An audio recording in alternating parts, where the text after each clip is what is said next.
ம். காசி விஸ்வநாத சாமி. நம்ம சிவன் வந்து காசி விஸ்வநாதர்ங்கிற பேரில் இருக்காரு.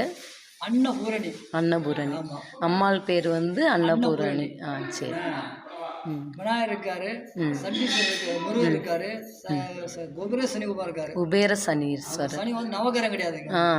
சனி தசை பிடிச்சி வந்து சனிக்கிழமை வந்து அவசியம் பண்ணுவாங்க. சரி. ஏன்னா அவசியம் பண்ணால் அந்த தோஷங்கள் கொஞ்சம் விலகும். அதே மாதிரி நிறைய பேர் பூஜை கொடுப்பாங்க. பொருள் வாங்கிட்டு வந்து அவங்கள பூஜைக்கு என்னென்ன பொருளோ போர்டில் போட்டு இப்படி வாங்கி கொடுப்பாங்க. பூஜை நடப்போம். நடந்து முடிஞ்ச உடனே அதே மாதிரி சண்டீஸ்வரர் காளை வாகனத்தில் இருக்காரு. எங்கேயுமே இங்கே கிடையாது, விருதுநகர் மாவட்டத்திலே கிடையாது. ஆமாம், காளை வாகனத்தில், காளை வாகனத்தில் ரிஷபம், ரிஷப வாகனத்தில் காளை வாகனத்தில் உட்காந்துருக்காரு. சரி சரி சரி. சண்டீஸ். அதே மாதிரி நந்தீஸ்வரர் வந்து அம்பாள் ஒரு கண்ணு பார்த்து, அதான் நான் பார்த்தேன், அங்கிட்டு இப்படி தலை திரும்பி இருந்துச்சு. அம்பாள் ஒரு கண்ணு ஈஸ்வரன். சூப்பர்.